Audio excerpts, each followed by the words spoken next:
Hi friends, welcome to our second video for Unit 2. We're going to be talking about the nervous system and the interaction between nature versus nurture. So basically your genes and the environment. Here are our learning targets. I'm actually going to go out of order. I'm going to talk about 2.3 first because it flows with our neuron video that we watched last week. And then I'll move into 2.1 talking about heredity in the environment. Okay, like I said, we're going to start with the nervous system. So the nervous system is going to consist of all the nerve cells in your body. So this is the body's fast electrochemical communication system. So that means we have our electrical impulses and chemical responses. So our electrical impulses are going to come from those messages that get sent down the axon. Remember how we talked about the positive sodium and the negative potassium interacting together? That's the electro part, and then our chemical part is the neurotransmitters that get carried across the synaptic gap. So it's going to be both of those things working together. We're going to break the nervous system down into two main categories, and then we're going to break it down even further from there. But we're going to start with the central nervous system versus the peripheral nervous system. So the easier one out of the two is the central nervous system. It contains the spine and the brain. It's the center of the body. So in the diagram closer to the left, you have the brain, and you can see how the brain is attached to the spine. So that is your central nervous system. Sometimes it's abbreviated as CNS. So if you ever see CNS, know that we're talking about the central nervous system. The peripheral nervous system is going to be a little bit more involved. It's abbreviated as PNS. So again, keep that in mind. This is going to be all your sensory and motor neurons that connect the central nervous system to the rest of the body. So we have to be able to get messages from the brain and the spinal cord to the rest of your body. So we need a whole other nervous system to do that, right? And that's where your sensory and your motor neurons that we're going to talk about a little bit later, that's where they come into play. So let's talk again about the two different parts of the central nervous system. We have the brain. In a video later, we're going to talk about all those different parts, but this is just the center of the body's control center. So messages get sent from the brain to the rest of the body. And we have the spine, which is kind of like the highway of the body. The body is transmitting messages to and from the brain. So that's why in that video that we watched, the guy who had his arm amputated, he said his nerves got pulled away from his spinal cord and they didn't work anymore. So you know that your spinal cord is very, very important. So two parts, brain and the spine. Now, let's break the peripheral nervous system down into two more nervous systems. You have your autonomic nervous system and your somatic nervous system. So let's talk about the autonomic nervous system first. This controls involuntary functions that happen automatically within your body, like breathing, heartbeat, and digestion. Do you have to think about or tell your body to have a heartbeat? No. As you're sitting here watching this video, or as you're sitting here ignoring the video that's playing in the background, your heart is still beating, right? You don't have to tell your body or your brain to make your heart beat. Same thing with breathing. You're not having to tell your body, okay, time to inhale, time to exhale, right? Your body is doing that on your own. Also, digestion happens involuntary. So this is any of the stuff that you don't have to tell your body to do it. It's doing it without you really even noticing or thinking about it. Now, the somatic nervous system is everything else. So this is all your voluntary movement. So me talking right now, it's a voluntary movement. Me using my hands to talk is a voluntary movement. Me getting up to go get some coffee later is a voluntary movement, right? So these are the things that you can control. They don't just happen. You don't just automatically start walking somewhere. Make sure that we know the difference between that. Autonomic is your involuntary functions. Your somatic is your voluntary movement. So literally everything else. So let's take our autonomic nervous system. It's going to get broken down even more to our sympathetic nervous system and our parasympathetic nervous system. So one of these kind of hypes up the body and the other one relaxes it. So we can stay at our homeostasis. So sympathetic nervous system, this is your physical arousal of your body. And this just means like the activity of your body. Remember, in psych, a lot of times when you hear arousal, it's not the sexual arousal that you automatically think of. This is just your body being almost like awakened in stressful situations. And so your body is going to initiate that fight or flight response that some of us have probably heard of in the past. So when you are faced with a stressful or a dangerous situation, your body has to prepare for that. So your heart rate increases, your breathing becomes more shallow, your digestion becomes constricted, so you can either fight off this dangerous situation or you can flight, run away. So let's think about an example of this, right? You're at a gas station pumping some gas. Someone comes up to you, they have a gun, they point it at your face, and they say, "Give me all your money or I'm going to shoot you." That's a stressful situation, right? So in that situation, your sympathetic nervous system would kick in, and it would help you initiate, you're either going to fight this guy or girl, whoever, or you're going to run, right? And your body has to prepare you to do that. Now, say someone is watching this situation, they call 911, they call the police shows up, takes that guy or girl away that had the gun. Well, what are you going to do? Your body now has to calm down, right? Because the threat has been eliminated. So that's where your parasympathetic nervous system is going to kick in. So this is going to calm the body. We are going to decrease that energy level and try to conserve that energy to return to a nice homeostasis place. So this is your rest and digest nervous system. So your heartbeat that was increased in the sympathetic is now going to decrease or come back down to a normal resting level. Same with your breathing. You're going to be able to take deeper breaths when your parasympathetic nervous system kicks in. That energy that was being focused elsewhere is going to return to your digestive system. And then there's some other things that will happen to kind of get you back to a resting state. So make sure that you know the difference between the two. One is preparing you to address this stressful situation, and the other one is calming you back down, right? You need both, because if you are in a aroused state for too long and you're never coming back down, worst case scenario, you could die, but you'd have a lot of health issues. So make sure you know the difference between the two. So I kind of talked about a couple of these before, but here's kind of a diagram. Like I said, when your sympathetic nervous system kicks in, it's going to do different things to different parts of your body. So it's going to inhibit digestion. You might not know, but a lot of energy is actually spent on your body digesting things, and so that energy gets directed elsewhere. So it inhibits your digestion in the moment. It's going to stimulate glucose release in your liver. It's going to stimulate the release of epinephrine and norepinephrine by the adrenal gland. So we're going to talk about that a little bit more in the endocrine system, but that's where that hormone of adrenaline is able to be released. Your pupils are going to dilate so you can let more light in, so you can see more clearly, and then you're going to increase your breathing and your heart rate to oxidize the blood, basically giving you more energy to fight that stressful situation or run or flight, right? So make sure you know what happens in your body with each nervous system. Now, like I said, we've got to return back to a normal state. So then your parasympathetic nervous system is going to kick in. It's going to allow digestion to happen again. It's going to stimulate it by taking some of that energy and placing it back on your digestive system.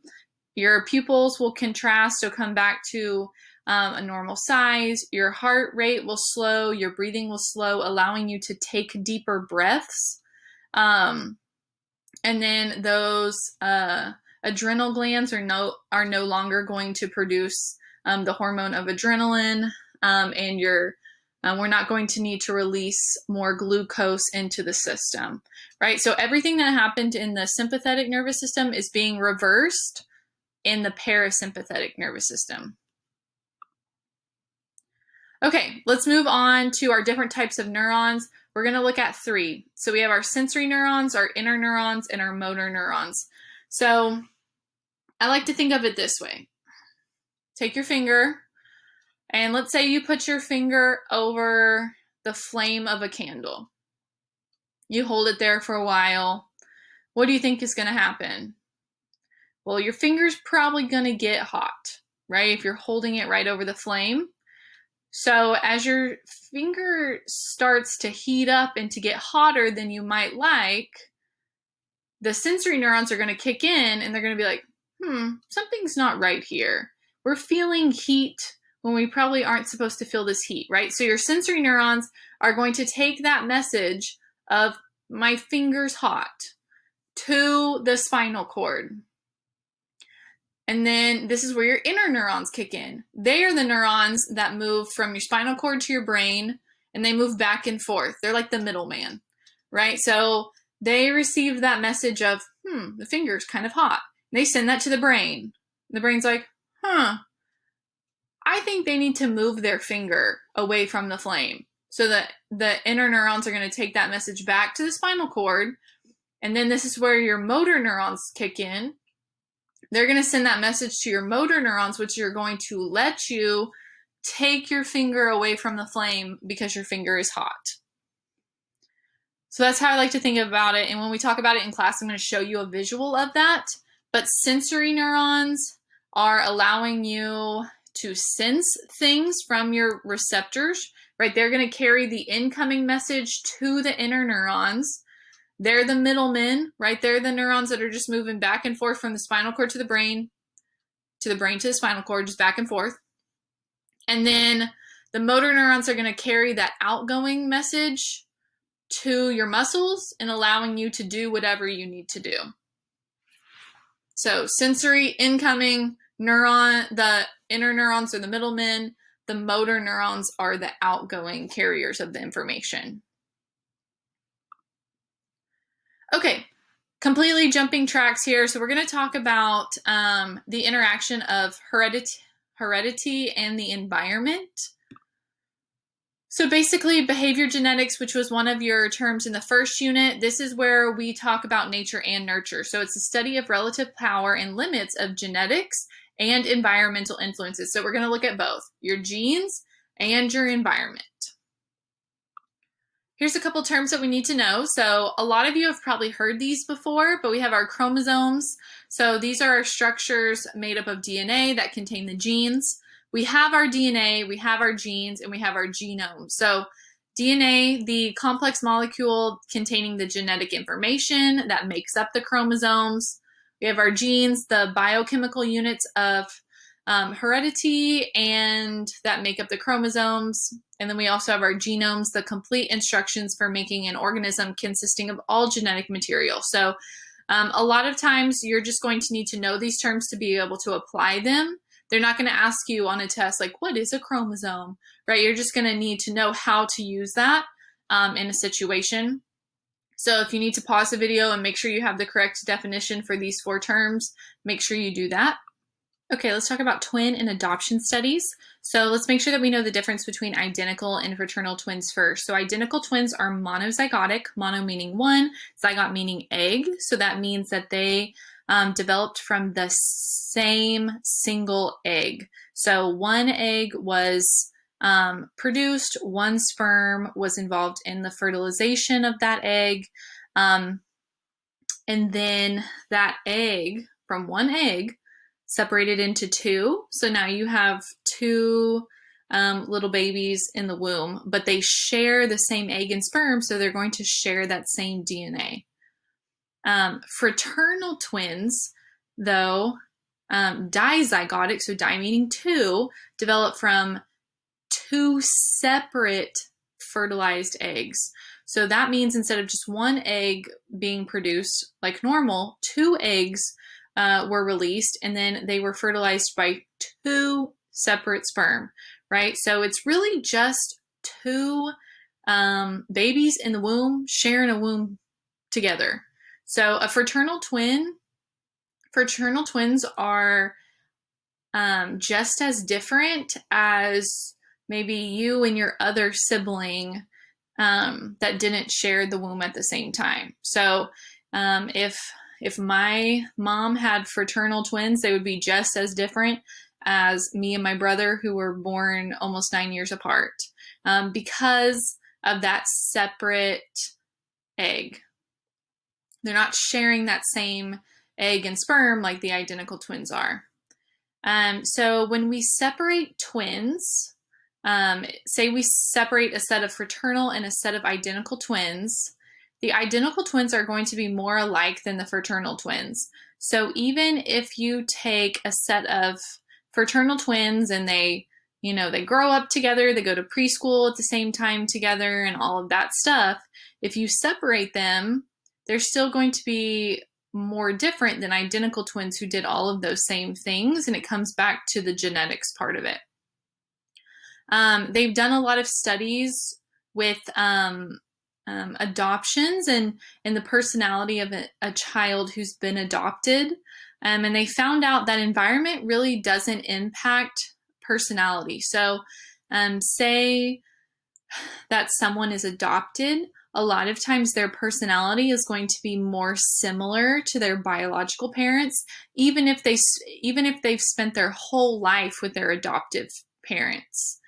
And that just goes back to, we see that a lot of our personality, so whether you're extroverted or introverted or your level of mental stability, a lot of that is genetics, then that falls with your biological parents. However, other things can be impacted based on environment. So that can be different attitudes, different values, different manners, faith, politics. So say someone's adopted and they've spent their whole life with their adoptive families, even though their personality might not look like the personality of the people that adopted them, the people that have adopted them have probably made a really big impact on their attitudes and their values and all of those things. So the purpose of twin and adoption studies is to show us how much of ourselves and our behaviors and our personality and how much of that is really inherited, like how much of that is based on genetics versus how much of that is influenced by the environment and the people around us. So that's really the purpose of all of these studies. And that was the purpose of that documentary that we watched, The Three Identical Strangers. They were really wanting to see how much genes played a role in their upbringing, and then how much environment played a role when they were looking at those parenting styles. Okay, so let's move on. So we have molecular genetics, which is just a subfield of biology that studies the structure and the function of our genes. So this in of itself is not psychological, but we use a lot of information from this subfield of biology to help us understand our genes and the roles that they play. Heritability. So we want to make sure that we really understand this term. So if you're typing out these notes, maybe highlight it in a different color, or if you're writing, go ahead and put a star next to it. But heritability is the portion of variation among individuals that we can attribute to genes. So you might be like, what? So we're going to look at basically the differences between people and how much of that is due to their genes. So heritability increases when environmental differences decrease. So let's say that everyone in class has the exact same environment. Everyone has the same home life. Everyone has the same parents that have the same parenting style. Everyone eats the same amount of food. Everyone is loved and cared for at the same amount. Everyone has everything that is the same. Okay, so everyone's environment is the same. If there are still differences between individuals when the environment is the same, then we can say that's due to heritability, and heritability increases. So if everyone gets the same amount of nutrition and one person is 5'9" and the other person is 4'11", then we can say their difference in height is due to their genes because their environment is the same. Now, if their environment is different, so the more differences there are in the environment, the more that increases, then heritability decreases. So let's say everyone has a different environment. Everyone gets different amounts of food. Some people have plenty of food. Some people are malnourished. If we have differences in environment, then the differences between people, we can't really relate to genes. Like let's take the Korean population. Like let's look at men in North Korea versus men in South Korea. If you look at the average height of a man in North Korea versus the average height of a man in South Korea, you're going to see that men in South Korea are much taller than men in North Korea. Now, can we say that's due to genes? Well, not really, because there are major environment differences between South Korea and North Korea, right? One of the characteristics of North Korea is that people are malnourished, they don't get enough food because of the restrictive government, as opposed to South Korea, where we have more freedoms to get the things that we need. And so that would be a huge environmental difference.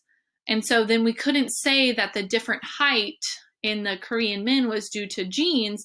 We would have to attribute some of that to the environment, if that makes sense. So just make sure you know when environment is the same and there's still differences, that means heritability is increasing. That means those differences are due to genes. But if the environment is different, if that is increasing, then the heritability decreases because a lot of those differences might come from the environment. So make sure if you need to pause that, rewatch that, ask me questions about it the next time I see you, let me know. Okay, gene and environmental interaction. So interaction, I think we know, we've used that word before, but that's just when one factor depends on another, one is impacted by the other, one affects the other. And then we have our epigenetics, and that's just the study of environmental influences on genes that occur without a DNA change. Lastly, let's chat about evolutionary psychology. So this is one of our perspectives that you learned and talked about in Unit 1, but a couple things that are the main focus of evolutionary psychology you'll see are very similar to evolution. We have the natural selection element. So among the range of inherited trait variations, those contributing to reproduction and survival will most likely be passed on to succeeding generations. So any traits that are used for reproduction and for survival, those are going to be passed down. We have our adaptations. So these are physical or behavior traits that make an organism better suited for their environment. They're adapting to it. And then sometimes we do have mutations. So this is the random error in gene replication that leads to some sort of change. So we're really not going to get deep into this perspective of psychology, but just make sure that you know the differences between these terms and how a lot of times we will use those to explain things if we're looking at it from an evolutionary perspective. So that is the end of this video. The next video that you're going to watch is specifically on the endocrine system. And then after that, we're going to get into talking about the brain, the different parts, and the different functions of the brain. So remember, ask me any questions the next time I see you. Pause, rewatch anything in this video. But yeah, I hope you enjoyed it. Get ready for the next one over the endocrine system.